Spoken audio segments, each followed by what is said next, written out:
20 speed painted Iron Warrior Space Marines. You're here because you want to paint faster than a certain blue hedgehog who just sniffed up some baking powder for a little extra edge. Now I know what you're thinking, slap chop, but I'm not going to use that. I'm going to be utilizing everyone's favorite nemesis, the airbrush, and undercoating as well as oil paints to blend everything together. Yes, the airbrush is needed for speed, although I've heard of some people using sponges these days. While I'm interested in exploring that, I'll leave that for another day. So let's just see how I painted these Marines in under 8 hours. To get the miniatures ready for priming, I grabbed my handy dandy Citadel priming stick. Yes, I scammed myself into buying one of these. I grabbed some blue tack and started to put the Marines on each of the pegs.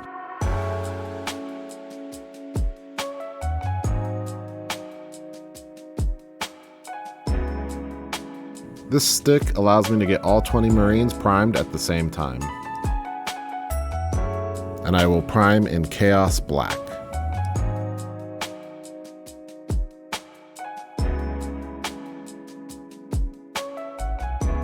I created my bases with some cut up spruce, some Vallejo sand texture, some rocks, and some plasticard to make some tiling. And I prepped them for priming by putting them on my Gunpla alligator clips. For those that didn't fit, I added them to a spray cap with some blue tack.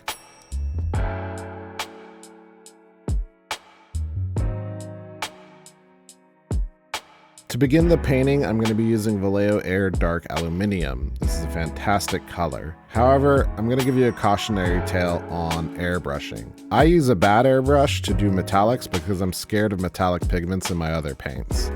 There is no reason to do this if you just clean your airbrush properly.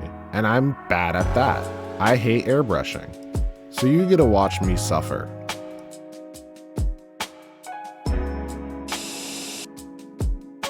You want a nice full coat on your models, cover every bit, and realistically, this should take no time at all. But because I'm an idiot, I have to suffer through a bad airbrush.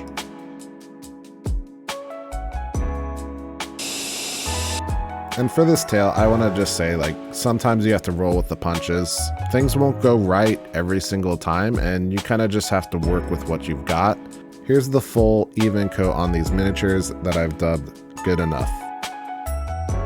Next, we're going to be moving into a highlight of Scale 75 Speed Metal, also airbrushed.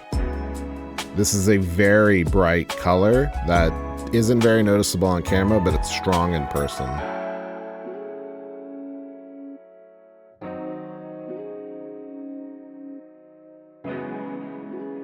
Next, we're going to be moving into our first undercoat of Tasselar Blue.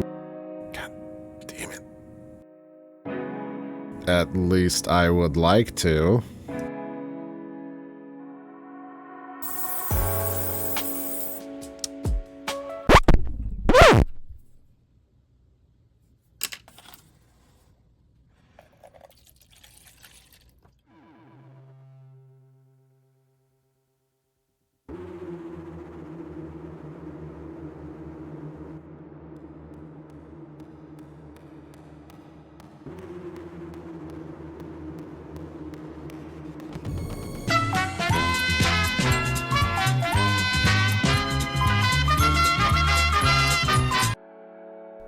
Since I was all completed with the metal paints and my irrational fear of metal pigments is no longer applicable, I decided to bust out my nice airbrush, the Harder & Steenbeck Ultra.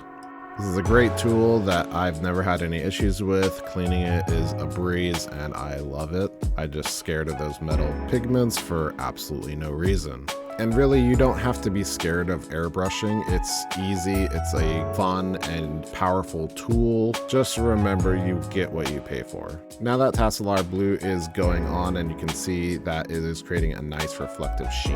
I actually got this recipe from Metter's Miniatures. Take a look at his YouTube videos. They are so good. We are then going to darken up the iron for our Marines with Army Painter Warrior Skin. This will kill some of that blue sheen as well as make our warriors darker. Airbrushing the Marines is finished, and even with all those technical issues, it only took me 1 hour. I also airbrushed my base color of Thondia Brown onto my bases and mounted them onto some paint caps with some blue tack to make them easier to hold and paint. To really start off our bases, we're going to go in with a dry brush of a mix of Gizmo Fur and Rust Orange from Two Thin Coats. This can be a fairly wet dry brush. You just want to add some variety to the ground. Then we're going to do a softer dry brush with Baylor Brown from Citadel. This will be our final color for the dirt. Just add it wildly, add some texture, add some variety. Don't worry about it getting evenly over all of it. It's ground, it's a variety of different colors. Then we're going to move into our stones, and we're going to base that with Two Thin Coats Charcharodon Gray, and I have no idea if I said that correctly. Just slather it on, just get it done. It doesn't have to be super clean.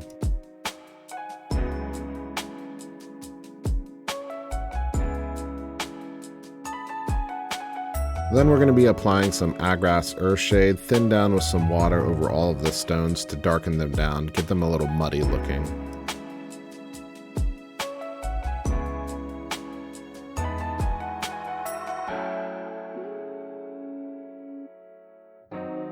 And while those are drying, you can paint your base rim any color. I'm personally utilizing black for this project.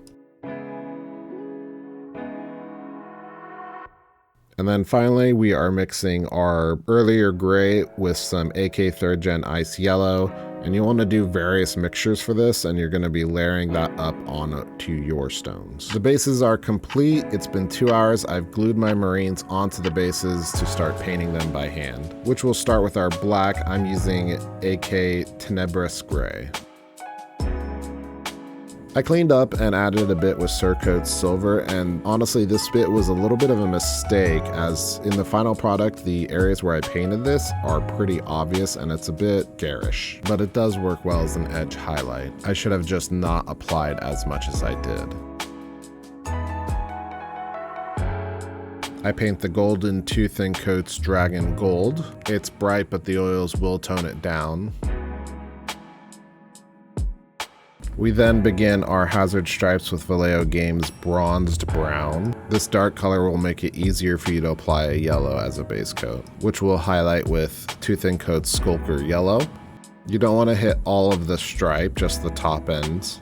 And then you can shade it with Fugan Orange to add a nice orange hue to it.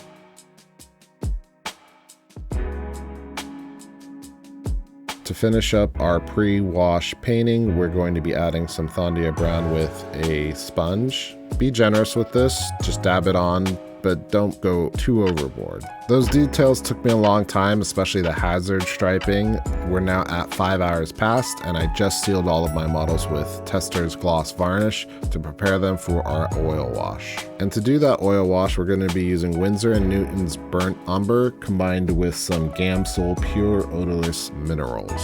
Just slather it all on across the entire model.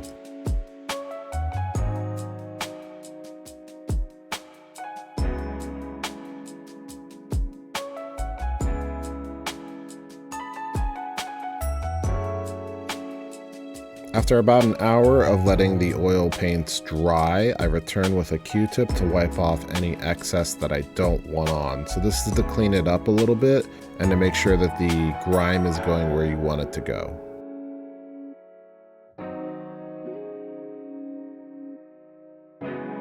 With spraying and cleaning those oil washes and applying them, it took me about an hour, and you can see the end result of the oil washes here. And this is the point where I really want to encourage you to look into oil washing. There are amazing tutorials out there on it. I watched them, I learned. This is actually like the 3rd time I've ever done it, and it's so good on making your models look grimy, and it's extremely easy. Let's move on to painting some of these details.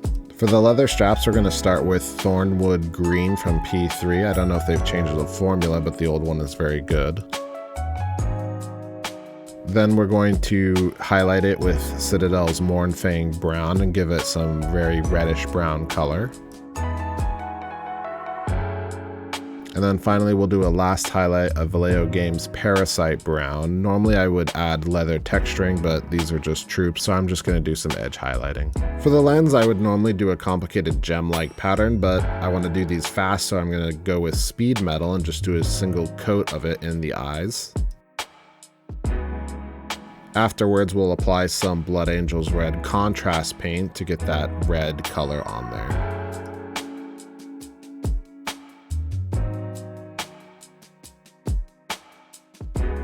And for the final bits of the armor, we're going to be applying some MIG rust effects, but honestly, some watered down Mournfang Brown would have served me much better here.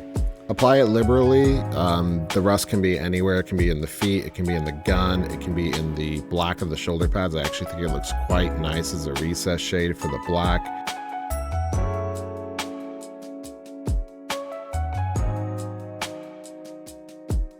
I moved on to painting my flesh tones. I did a variety of them. I'm not going to go over all of them. I'm not going to show you the formulas I used for all of them. I'll create a video a little later on about flesh tones.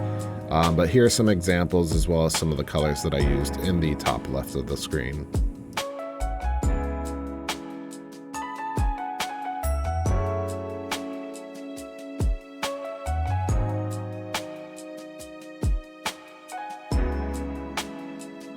I then finished up the models with some of the details like the banners, some freehanding for iconography, and then I moved on to my bases with some Gamer's Grass Tiny Tufts, which is the best tufts you can get because they scale so well.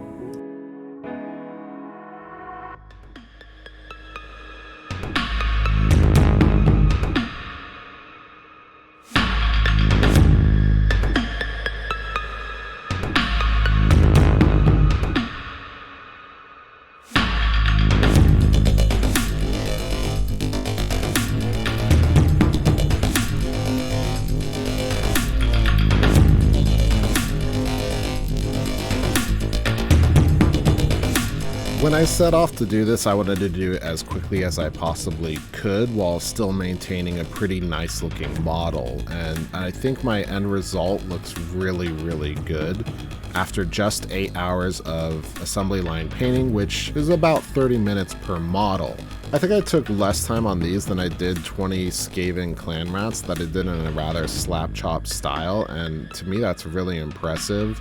That is partially because they are Space Marines, and honestly partially because they are Iron Warriors. That makes it a little bit easier to paint them to such a nice color.